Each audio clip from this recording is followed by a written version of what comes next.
I've been playing TAMA drums ever since I was 17 years old, and I've played many of the different lines, from Imperial Star to Starclassic, Maple, and now I'm playing the Bubinga shells. And to me, it's the most richest sounding TAMA drum I've ever played. I mean, it's really the top of the line. They have the perfect combination of what I want out of a drum, which is attack, but you also want them to sing with tone. And the Bubingas really have the best of both worlds. So, throughout all of the different drum lines I've played with TAMA, I think I'm happier than ever with the Bubingas. My previous kit was the TAMA Starclassic Mirage drums, which are acrylic drums. And to be honest, the acrylic drums, more than anything, just looked awesome. It's still an amazing looking kit on the stage. But in the studio, I really wanted some good old-fashioned wood to beat up. So that's when I started looking for, some different wooden shells. And when Dream Theater was making our latest album, actually TAMA sent me a Bubinga kit and a Birch Bubinga kit. And on our latest album, I actually mixed up the two kits. So some songs are on one kit, some songs are on the other. And I love them both for different reasons. But when it came to putting together a new touring kit, I ultimately chose full Bubinga kit.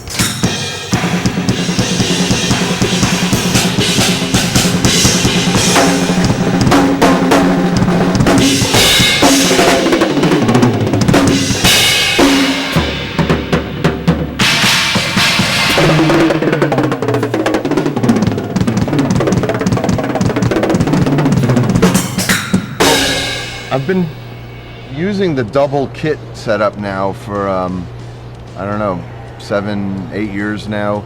And it's evolved from tour to tour. But the idea essentially is this is two kits in one. A lot of people will see this massive kit with 3 bass drums and 2 snares and 2 thrones, and they think I'm just showing off. And how the hell are you going to play that? You only have 2 arms.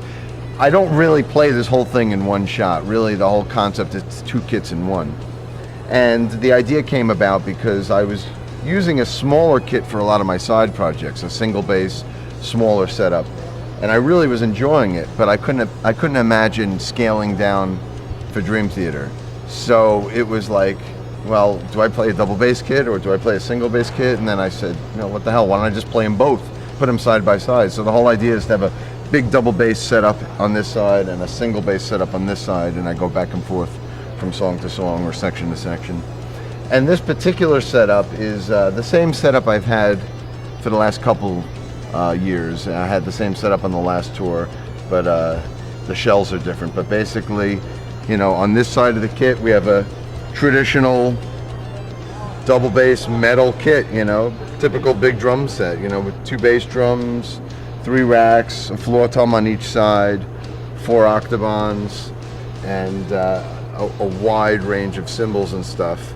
So that's the left side, and then the right side of the kit is a little bit more experimental, a little different. A smaller bass drum, single bass drum with a double pedal, a smaller size kick, a gong bass drum, 2 octobans, a single-headed tom. So really, there's no traditional toms on this kit. This floor tom from the left side of the kit kind of doubles for both kits, as does this hi-hat. This hi-hat is my main hat for the right kit and my X hat for the left kit. A lot of these cymbals right up here kind of double for both kits.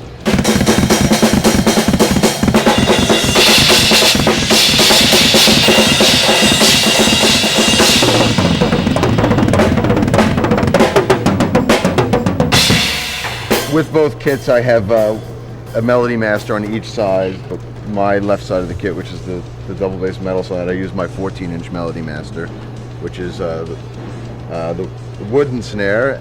Now on this side I have my 12-inch steel shell melody master. The 2 thrones enable me to go back and forth or have a guest come and join me. I've had Scott Rockenfield from Queensryche, Alan White from Yes, Mike Mangini, Richard Christie, Charlie Benante, Jason Bittner, you know, all these guys have come and played double drums with me through the years, and you know, whenever I have another drummer friend at the gig, or if there's another, you know, another band we're on tour with, if I want to invite them up, you know, it's fun. And that's the concept, you know, really 2 kits in one. Yeah, it keeps me and my tech very busy. It's a lot of responsibility. As you can see, it's a fairly large kit. The whole left side of the kit is basically the same kit that he had from the get-go at the beginning.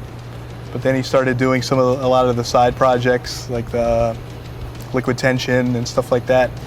And TAMA had made some similar kits for him to use on that, and he really liked the feel of those kits. And he just sort of morphed it into adding on to the kit that he already had.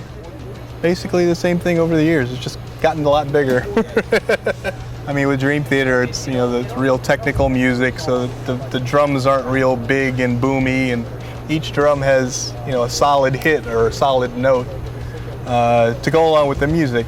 But it's pretty much, you know, you try and get all the rings out. You try to get it, you know, short sustain on the drum. The trickier parts are miking it up. Luckily I have a lot of help here on the audio crew, but this kit's been very reliable. It sounds great. You know, the name of the new Dream Theater album is Black Clouds and Silver Linings, and when I went to TAMA with that name, I figured it was wide open for a really cool finish.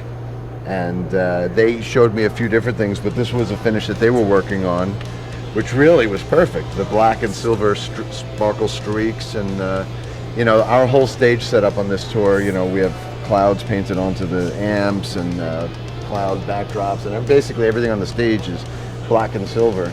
So this finish was a perfect finish for the kit to be using on this tour.